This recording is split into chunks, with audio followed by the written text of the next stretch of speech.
Welcome to the end of the year episode, being recorded directly after the last episode where Mike kind of fucked up and didn't end the recording, but kept the recording going. So now we're recording the end of the year episode after we recorded the Christmas episode. So this episode might be a little dry. Maybe not. We're talking about the whole year here. So what was your favorite moment of the year, Mike? My favorite moment of the year. Well, congrats guys on our first full year of the podcast. Nice. That's a big thing to celebrate here. Let's see. My favorite moment of the year past. I'm gonna take my thing that I did that I put my heart and soul into and got rejected for our intro music. I made a couple of. Are you guys ready for the intro music? I'm ready for the intro music. The Not Our Finest Hour intro music. Here it goes.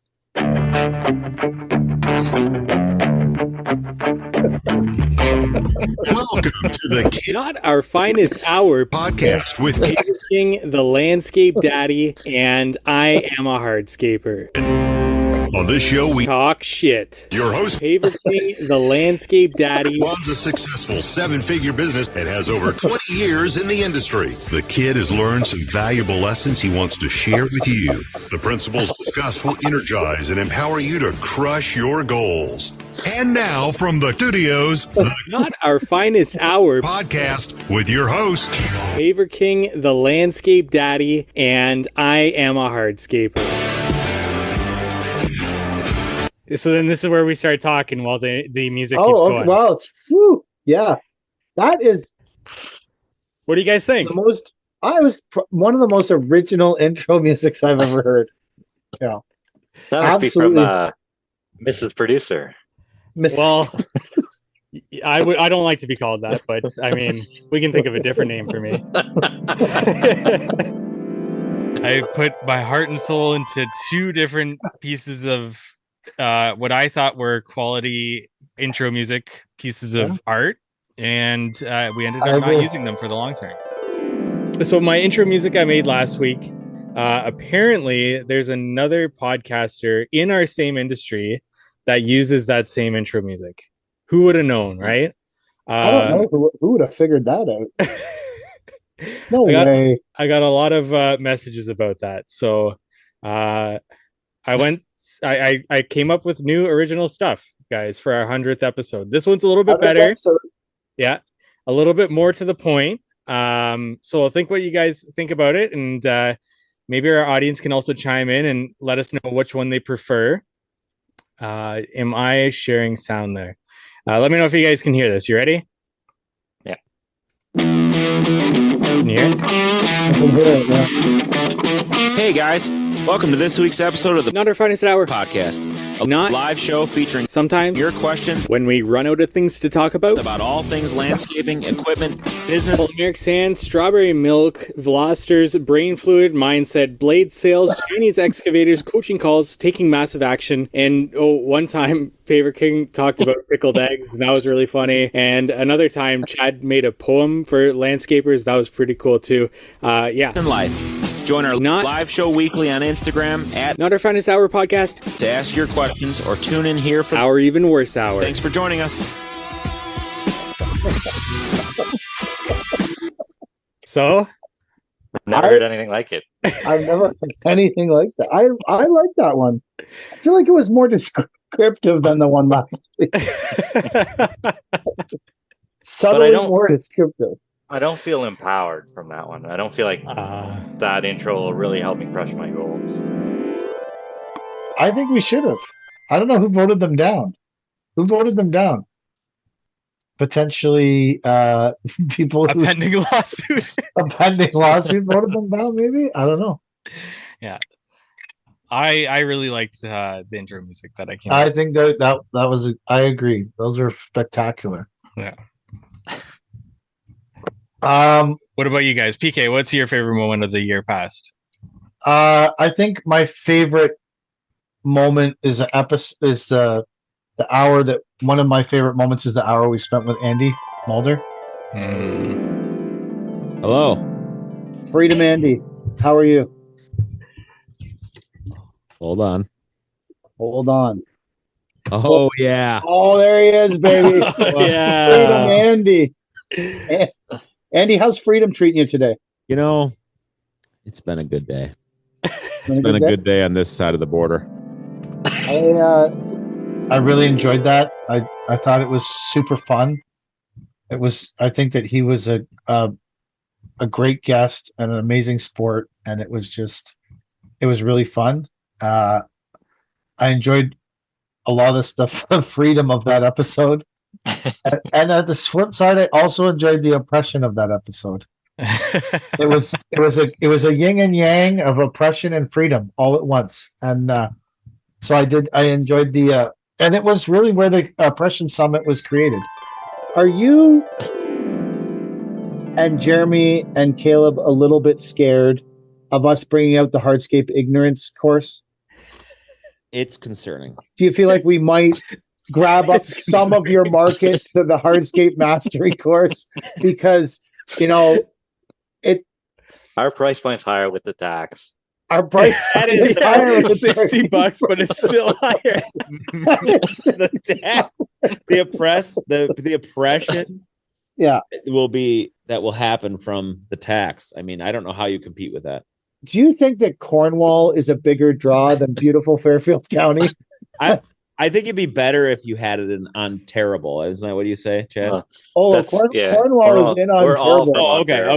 We're all in on terrible. Yeah. Okay. Yeah. That always makes me laugh. It's on terrible. I live in terrible. In this country, this is I feel like we're like to put it in comparison, it's like you living in New York or California. It sounds horrible. Yeah, well. I think it's California with shitty weather. That's You guys should level up and move south. And I also had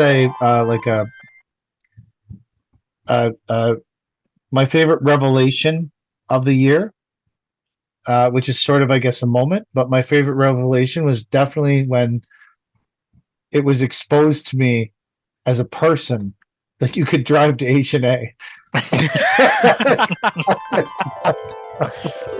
And we literally decided on Sunday night that we were going. It was a very last minute thing. And I spent the remainder of Sunday evening and into Monday trying to find an Airbnb or a hotel because obviously they're all booked up. So we managed to find an Airbnb and we drove down there. You drove down there? Drove down there, 9 hours there, 9 hours back. Wow. Yeah. I didn't know you could drive. If I knew you could drive, I can drive. I should try. I really wanted to go, but I had what I quantified to be $100,000 week that just passed. So I really had to weigh the option there, and I decided that I couldn't make it work this year. I would take $100,000 over going. Okay, well, you made me feel better about my decision.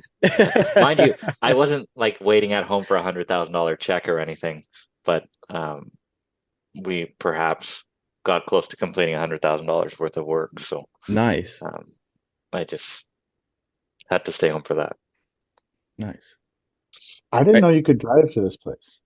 Well, 9 hours, but it just depends on how far you want to drive in one day. Where was it? All I do is drive all day, every day. I start driving at 6 a.m. I stop driving when I get home at 10:30 at night. I thought this place was farther than that. I thought you had to fucking fly. No, flights were $800 last minute. If I'd known you could drive, I might have fucking gone. Why didn't anyone point this shit out? I guess I could have Googled the location. Yeah. Next year, we should do a road trip. Oh, I'll drive there anytime. Awesome. I just fucking hate airports and planes. Yeah, and like even if you were to take a flight, like it's probably like a 2 or 3 hour flight, but then you had to get there a couple hours early and then go through the whole getting your luggage. It's like 6-7 hours anyways. Yeah, exactly. Yeah. I'm disappointed in myself. Probably would have gone to this earlier if I'd known that you could drive there. Really? I didn't realize that was holding you back. I would have let you know. I fucking hate airports. Yeah. I don't even hate the part of the like the flying and the plane crashing and the dying. That doesn't bother me. Like, my day will come. That I've been avoiding it. I'll be 50 in 7 days. For 50 years, I've been avoiding death. If it came because it was a plane, I'd be like, whatever, man. I had a good run. And I just don't like the hassle of the airport. I don't like the searching and the constant violation of your person and the taking off of your shoes. And my pants are always falling down because I fucking trying to redo my belt up in a fucking public. It's just, I'm fat. I don't move very well. It's just, the whole thing is annoying. But a vehicle, I can put a good ass groove in a seat in a vehicle and head anywhere. I'm just saying. I didn't know this was a fucking thing. Fuck. All right. Well, next, although to Chad's point, this was probably one of our busiest weeks of the year. We were renting. Oh, nice. What are you talking about? We could drive there? Why the fuck have I gone to this thing? He's fucking tiring of fucking driving. I thought it was a whole rigmarole of getting on a plane and fucking renting a car. And it was too complicated for me. If I can just get in my fucking truck and drive it. Anyways, those were two of my favorite things that happened was when you guys, Mike, exposed me to the fact I could drive to HA. And I think we had a lot of fun with Andy. Yeah, Andy's episode, that was actually a big highlight. That was great. Chad? I go the opposite way. I'm kind of disappointed that this podcast didn't help me sell more Chinese excavators. I want to talk about these 2 Chinese excavators I bought today. Yeah. I would talk about those. Did you not buy one, Mike? I thought you were No. looking. I was, but then you outbid me. Did I? Do you think I bid on the exact same one you bid on? One of the ones you posted a picture of was one of the ones I had a bid on. There was like 10 of them. Go on. No, I could tell. As they went over what I would pay, I deleted them out of my watch list. Oh. What was your top bid that you were $5,000. $5,000? That was as much as I would pay for one. What did you pay?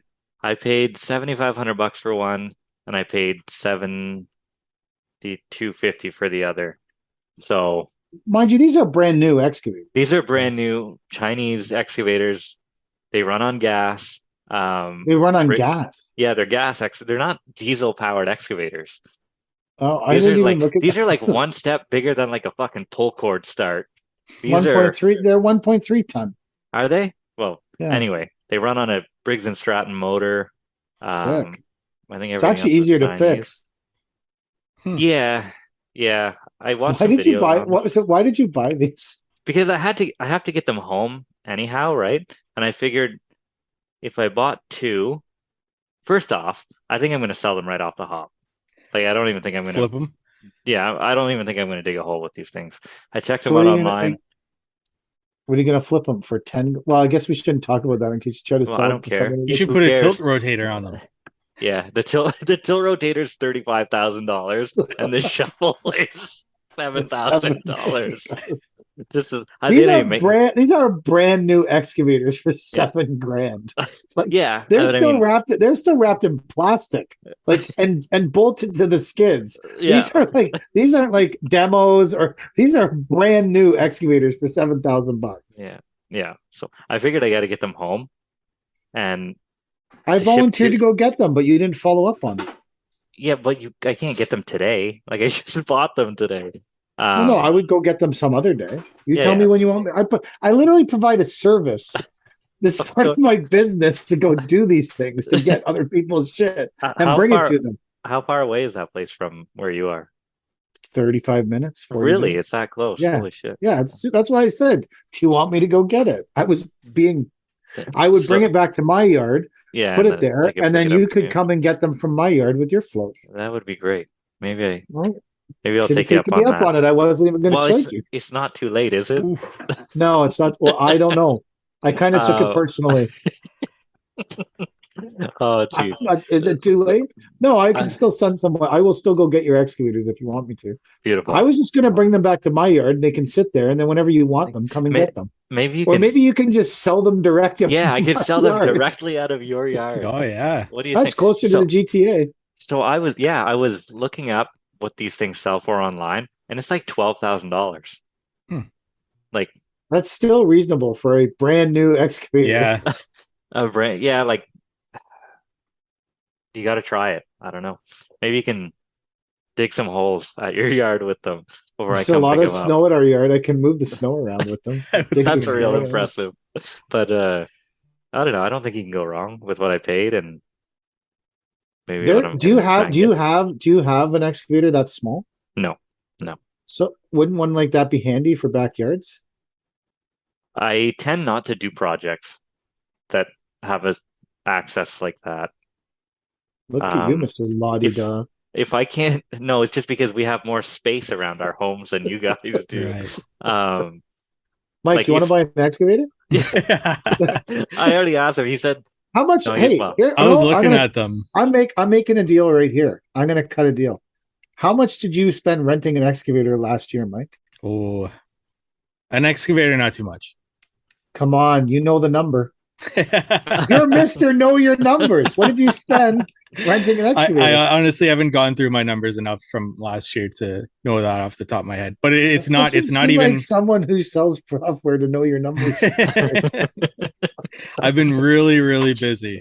It's Do you been a think you crazy. spent $5,000? No, Five definitely not. $5,000 isn't a lot. No, I was not gonna for say a maybe mini X. For a mini skid, yes, more than that. the those mini were skid much more. expensive, 20 Yeah, grand. Yeah, yeah. I was Even looking the at China those. ones. Have you guys had a lot of luck buying from those auctions in terms of like what you're buying? I've never bought anything. That's the Oh, first really? time. Yeah, this is the first time I ever pulled the trigger on something. Like I always get cold feet. I'm like, yeah, Yeah. no, I don't want to How, buy it. Like, how much did the buggy sell for? The big buggy. 25, I think, Wow. which is still pretty good considering. So instead of buying the buggy that you have an actual purpose for 25, you spent 15 grand on two excavators you have no use for. You're absolutely really, right. But when we break it down, yeah, but if I flip these things and I can make maybe 5K, then the next time a buggy comes around, I got Yeah. 5K in my pocket extra That's to true. buy a buggy, right? Like, Do you think in your local area you could start an excavator rental business?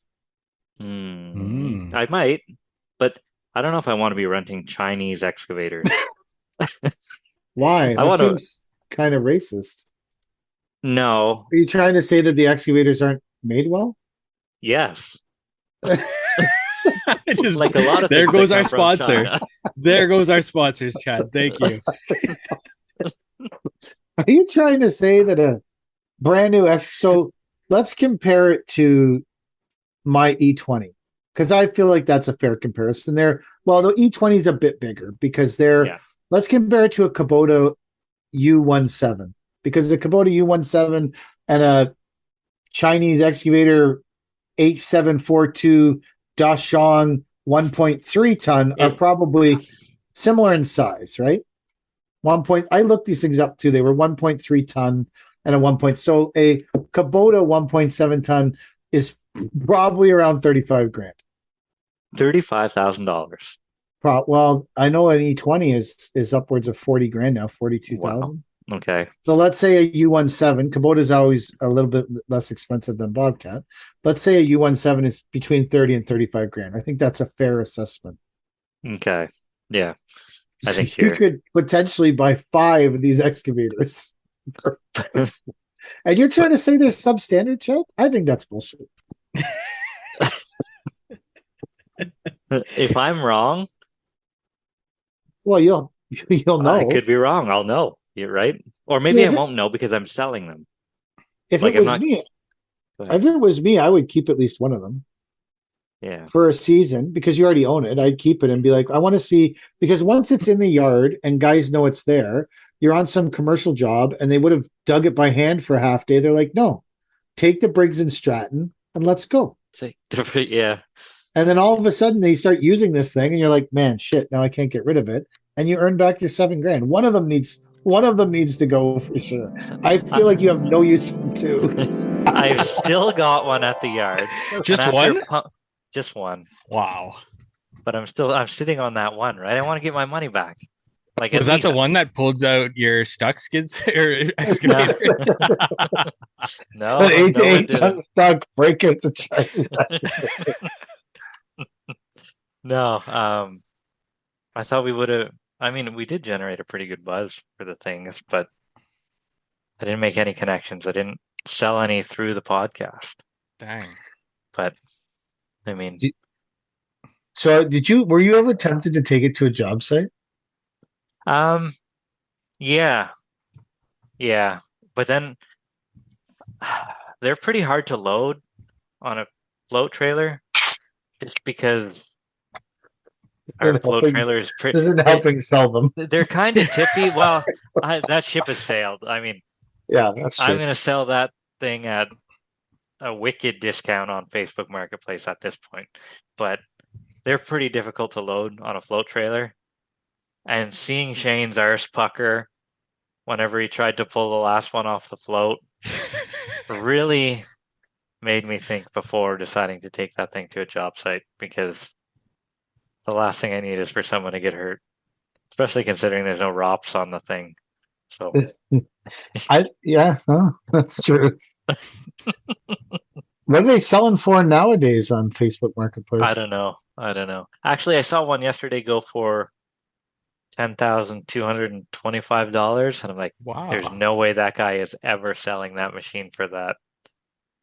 That's What what I did you got for my think? first one, Yeah. but it was a sliding scale ever since then. But What would you take? Just because you said this podcast can't sell the excavator, what would you? What's the down and dirty?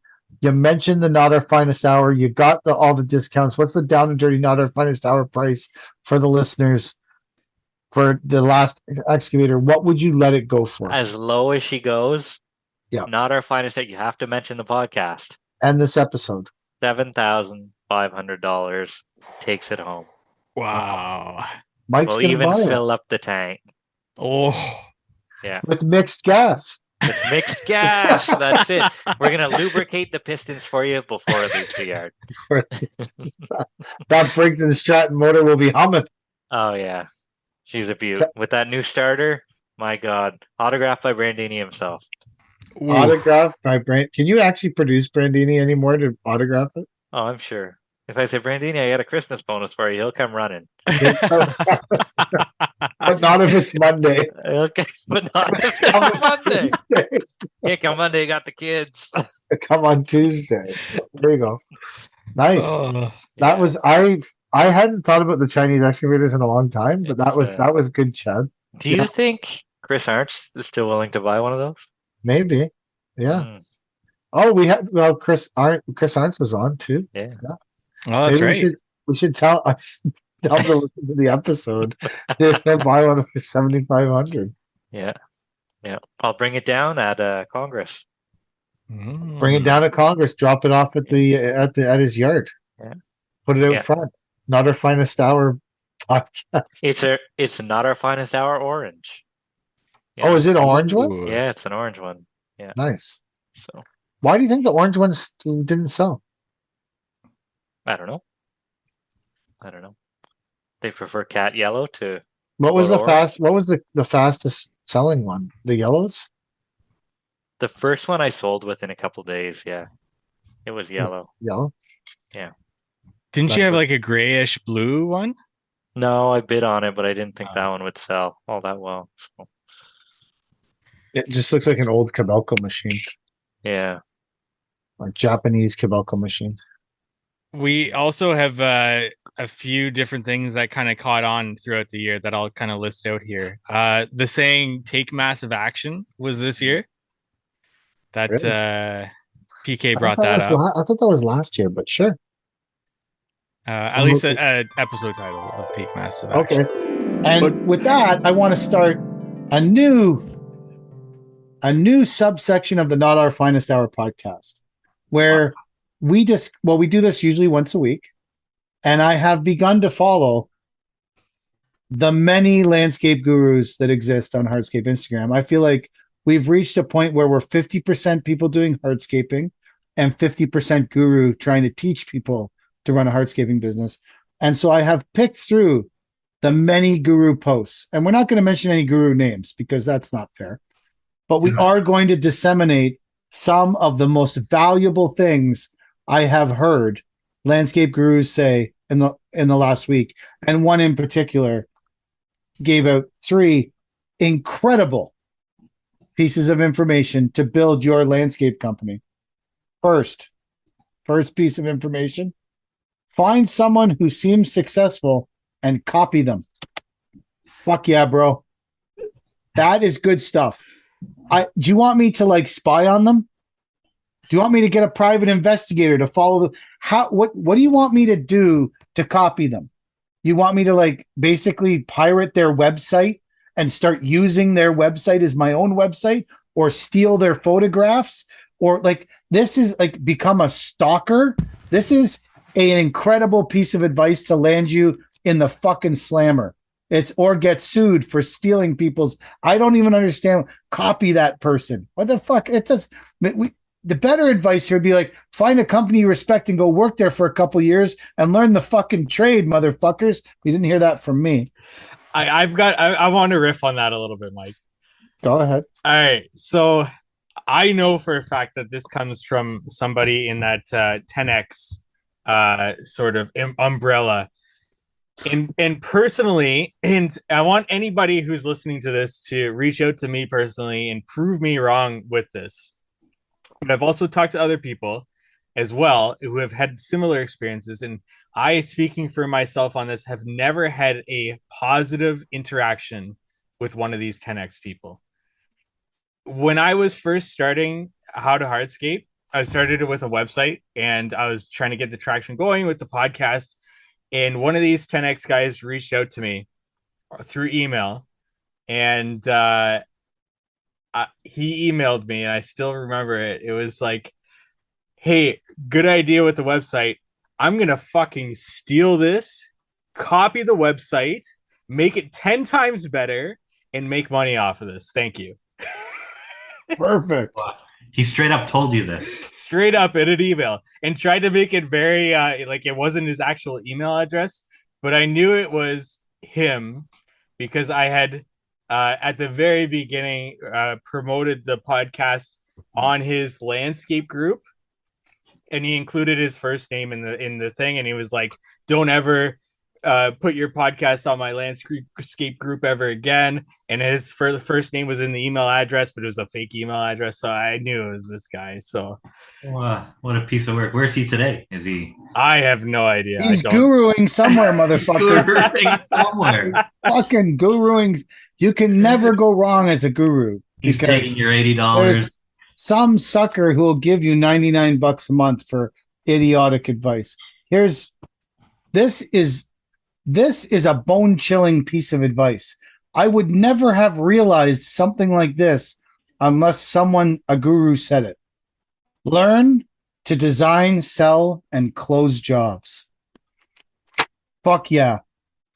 I wouldn't have thought of that. If I was launching a landscape business, I wouldn't have thought about learning to design, sell, and close jobs. Why would I do those things? This is absolutely, this guy's IQ's got to be 140. Learn to design, sell, and close jobs. Fuck yeah, bro. Let's do that. What else would you be doing with a landscape business? Standing at the corner and like waving a big flag? Like you it's totally. And this third one is spellbinding. This is the best of the three. And this is something I don't understand how I haven't done this with my life. Number 3, it's only 3 words. 3 simple words, but when they're strung together, you realize the power of the statement. Take massive action. Boom. There you go. Now you got a landscape business. Basically, I've set you down the path here to pure success. As your guru, I'm not going to tell you what action to take or what order to take it in. Just take some action. If that action is taking a sledgehammer to the water fountain in your town square, do that shit. Take some massive action. Smash windshields out of cars. Get arrested. That's how you're going to grow your landscaping business, by taking any kind of a random massive action.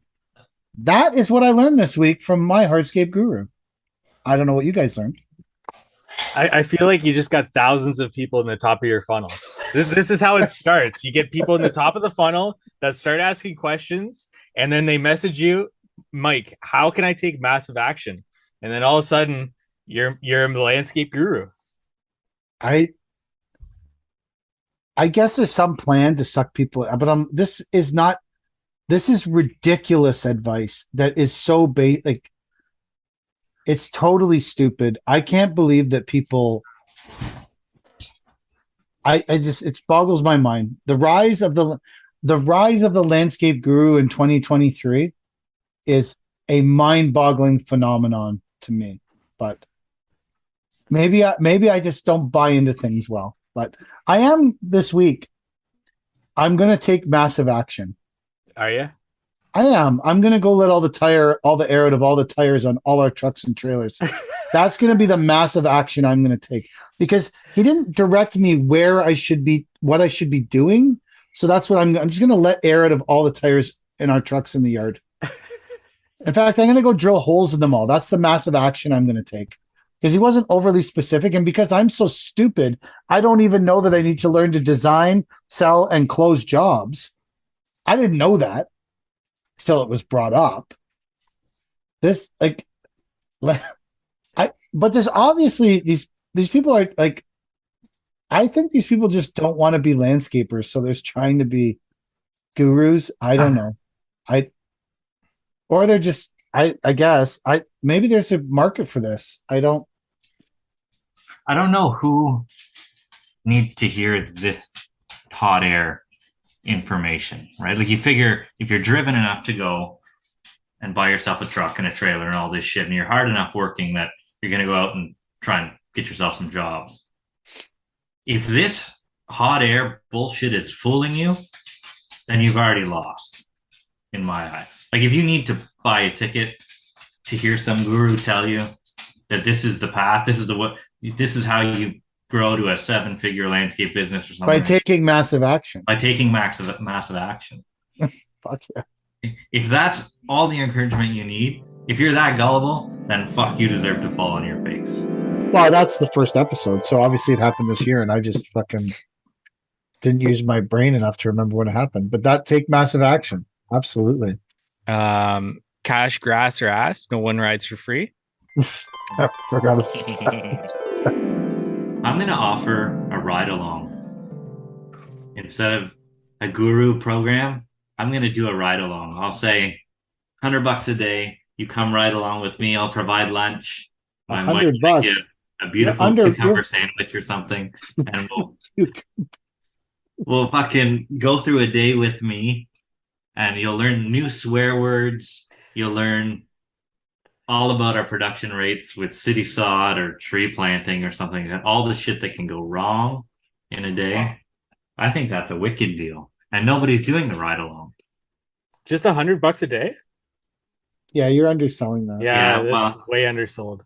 They got to at least pay for the fuel. Depends on the day. No, see, Chad looks at this as a hardscaper, right? Or a landscaper. He's already making money for that day doing what he's doing, and he's got a passenger seat available. That's it. So $100, you get the passenger seat. Then he should change it to say, you can do a ride along with Chad. Ride along with Chad. Cash, grass, or ass. No one rides with Chad for free. That should be what you're selling right there. Caleb's Corner was a segment that was started this year. Yep. Yeah. Are we almost done? Because I do want to introduce a new segment this week. Yeah, we're getting right down to the wire here. So I think that, I don't know if this is going to be every week, but I think I would like to start a new segment. I mean, obviously, you know that there's been a few attacks on me about bringing value to the podcast when I say that I don't, by a certain individual.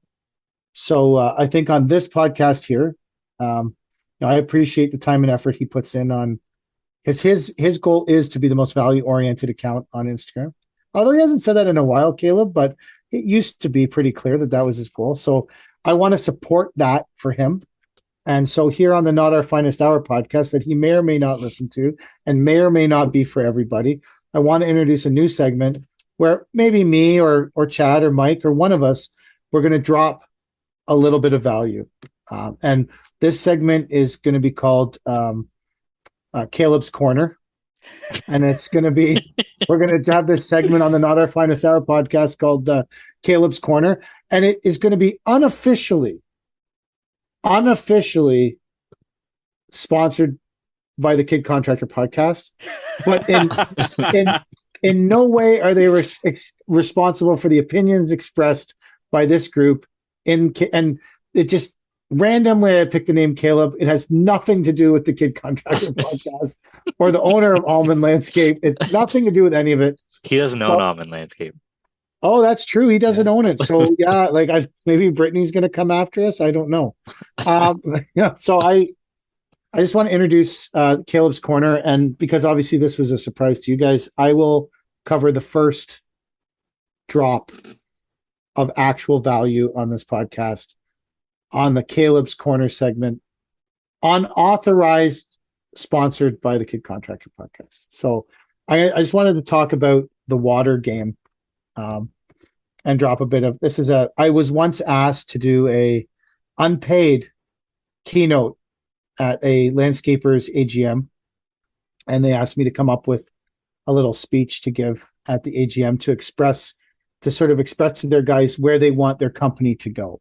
So this is my keynote from that AGM, and it's a commercial landscaping company I did it for, but I think it applies to all companies. So I started off and I said, there's two kinds of bottled water, really, right? There's the bottled water from you buy in a case and it's 27 cents a bottle, and they're making their money by just mass producing 24 case bottles, cases of bottled water, and they're selling it, and they are a mass production company based purely on volume. And let's say it's like Nestle water, right? And then on the flip side of that, there's a company called Art of Water. I don't know if you guys have ever seen it at the gas station. It's called Art of Water, and a bottle of water from the Art of, now the bottle is beautiful, thick plastic. It's got different custom artwork on it. It's called the Art of Water. Those bottles of water are like $4 each.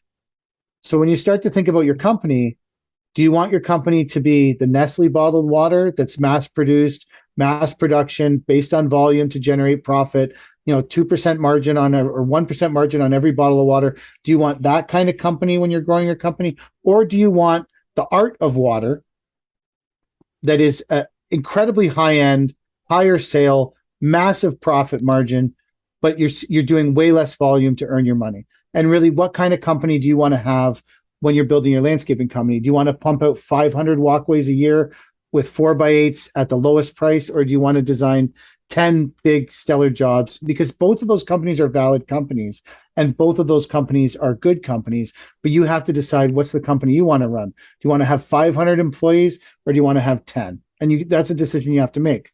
But here's where the wrench gets thrown in all of this water conversation between these two water companies. And I think this should be the ultimate goal for all companies to build, no matter what you're building. I think that the bottled water that you want to be isn't the Art of Water, and I don't think it's Nestle. I think those are both valid companies. But if I was choosing the bottled water company I want to be Evian. I'm selling at a premium, but I'm also selling mass amounts of bottled water. So to me, what you want to do is try and create a company where you have a premium, but you also you're charging a premium, but you're also doing a good sales volume. You're not dependent on that person to buy that one bottle of water to drive you forward. So you have a bit better cash flow, but you're still at a premium. So this is my speech from the AGM about bottled water. And I think it adds value. And I think that all of us should be out there trying to create an Evian with your landscaping company. You had me hooked. That's my knowledge. That's the first Caleb's Corner. I don't know if Caleb will approve. Do you guys think I brought some value in that little keynote there? I wish I had some buttons. Some. But yeah, we need a Caleb soundboard for this segment. I do have one other thing that I think everyone needs to apply in their life when it comes to bottled water. Are you guys interested in this? Is a Paver King obscure thing, like the same as I don't eat tuna, and this is a. This has nothing to do with Caleb's Corner. Caleb's Corner is over. Value has been, maybe next week Chad will provide the value, and the week after Mike will provide the value for Caleb's Corner. But I do think it's a great segment. We can move forward maybe around the end of every podcast. I have lots of little things I can drop. So if you two are uncomfortable or don't want to, but I think you both could add to Caleb's corner. And I think Caleb would be happy if we were all contributing when he was not listening. So, but we'll end the podcast on this. When you go into a gas station, it's the end of the day. You're just trying to get home. You filled up your tank with gas. You go in the gas station and you need a bottle of water to get yourself home. I implore you to buy the best bottle of water in the fucking gas station. Do not buy the cheap Nestle water. Do not buy the SO brand water or the Circle K water. You go and you get the Art of Water or you get Evian. You buy some good fucking water, because very, very few times in your life, very, very few times in your life will $1 divide you from the very, very best thing on the planet. And when that is a time in your life, fucking take advantage of that shit. Pound that good bottle of water and feel goddamn good about yourself because you just bought the Rolex of water for $1 more than the cheap, shitty Casio of water. So when I buy a single bottle of water, I only buy the fucking Fiji, baby. I only buy the good stuff. Now, if I'm buying a case, that's a different purchase. But if you're buying that one bottle of water to get you home, we all know it tastes better coming out of that Fiji bottle than it does coming out of that Circle K bottle. So when $1 separates you from the very best, Paper King says, go for it. Fuck the numbers. Mike just bought stock in Art of Water before this Yeah, podcast. no kidding, eh? He's pumping. He's totally invested. That makes total sense. You guys don't think that's good advice? When $1 separates you from the very best, why would you buy shitty water? Are you buying water every day on your way home? No, or is this a one-time shot? It doesn't matter. Even if you were buying water every day on your way home 5 days a week and you spend an extra $5 a week, this is from a guy who bought 2 random Chinese excavators with no plan. Is now saying, if I'm on my way home and I'm getting water 2 times a week, I won't get the good shit. I'll buy the cheap shit. Where do you think the money for these Chinese excavators came for? I'm not buying $5 water every day. That's for sure. But it's not $5 water. It's water that's $1 more than cheap water. Yeah. Cheap water is $1.89. Evian's $2.89. For $1, you can have the good fucking water. Stop being so fucking cheap and just absolutely spoil yourself with a bottle of Evian. It's $1 fucking dollar, motherfucker. I spoil myself in other ways. Did you see those aluminum rims I put on my truck? I made a video I realized my trucks have aluminum rims, but they have fancy chrome covers and big spikes on them too. Wow. I haven't published it yet. So Caleb's not gonna be happy with you. No. Did you guys think the first Caleb's Corner was a success or what? That was good, yeah. I think that was good. Yeah. I was uplifted by that. I hope that Caleb appreciates the value that we're bringing now to this podcast just for him. Just for him. Just for him. Our goal here is to be the most value-oriented podcast on Spotify. Doling out solid advice. Yeah. Like construction fraud.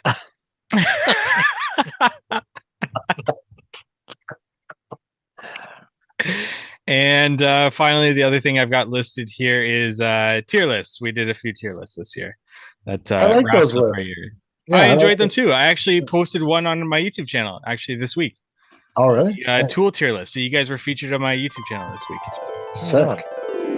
So this is the tier list. Can you guys see this? Yeah. Okay, what do they all mean? If you are watching on YouTube, which will be in the winter sometime when I get this up, there will be time about mid-February. But you'll be able to listen to us and understand what we're talking about here. But essentially, there are 5 levels of tiers, S being the highest, and then you got A, B, C, D, D being the lowest. S the highest. Yeah, I have no idea. I think it has to stand for like super or something like that. I don't know. But we have photos of some hardscape tools, some basic hardscape tools that we are going to rank from highest to lowest on this tier list. And the last one, the infamous nunchucks. S. The wall bars with S for shitty. That's for. I'm gonna save this go below D. I'm gonna save all you new hardscapers $200 right here. You can mail it to me. Those are way more than $200. I They're like fucking $300. those motherfuckers have never made anything that was $200. Go get yourself. There's not one item they sell that's $200. Go get yourself a regular gas bar, the same one you used to screed. Cut them up into 2-foot sections. For $20, you have 5 wall bars without chains holding them together, getting tangled up. But then they're gonna get lost, man. Yeah, what I want the chains. What do you want the chains for? You can tie your machine down with it? I is there a purpose for the chains other than to not lose them? Am I missing something with the chains? I think that the chains are giving you even spacing so that you know that you're gonna, like, whatever you're screeding with, you know that the length will work. Right. I think that's more the purpose of the chain than losing them. That makes more sense. I feel like if you know that your screed bar is 10 feet long and you know that your bars are welded onto that chain at 9 feet, you know that every time you put one out, you're gonna hit your mark. That's the only reason I can see to chain them together. Gotcha. That makes more sense. We should have them on the podcast. We get along with them so well. I saw a comment on your YouTube video. It was about the reaction video, and one of the comments was,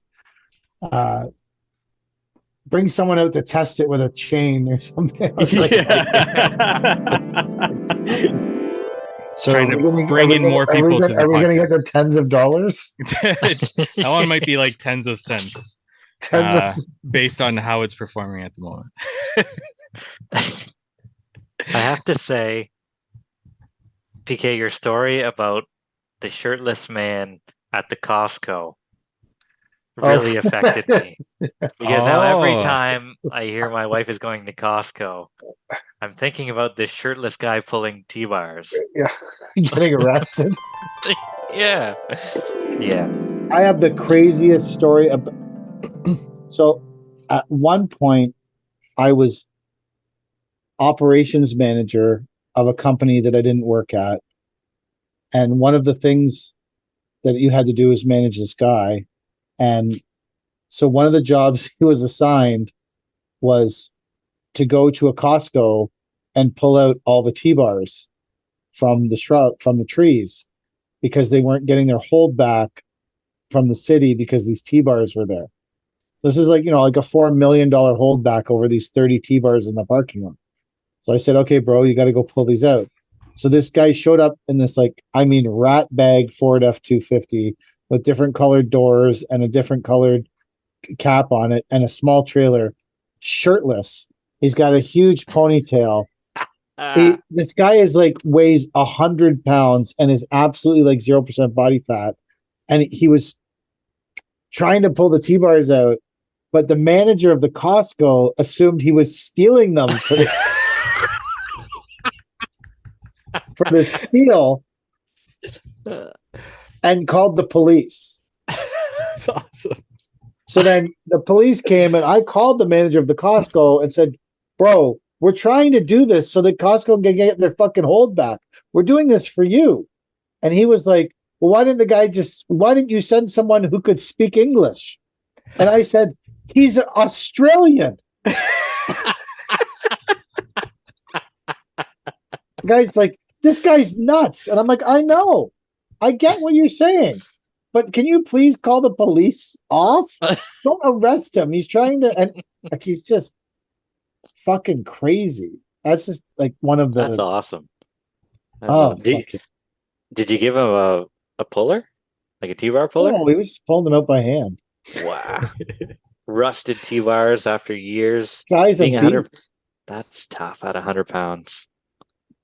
I don't know how long they've been there. I honestly, you pull them and then you shake them and you stir them in the ground and then you pull some more and then you shake them and stir them and that's a hell of a job. Scream in Australian, which to me was English, but I don't know. And then someone calls the police on you because they think you're stealing them for scrap. It's just super fucked up. And someone that speaks English. He's not Australian. I don't know what you want me to do. That's great. Mighty Oz. All right, guys, are you ready for the voicemails that came in? Let's listen to the voicemails that came. Yeah.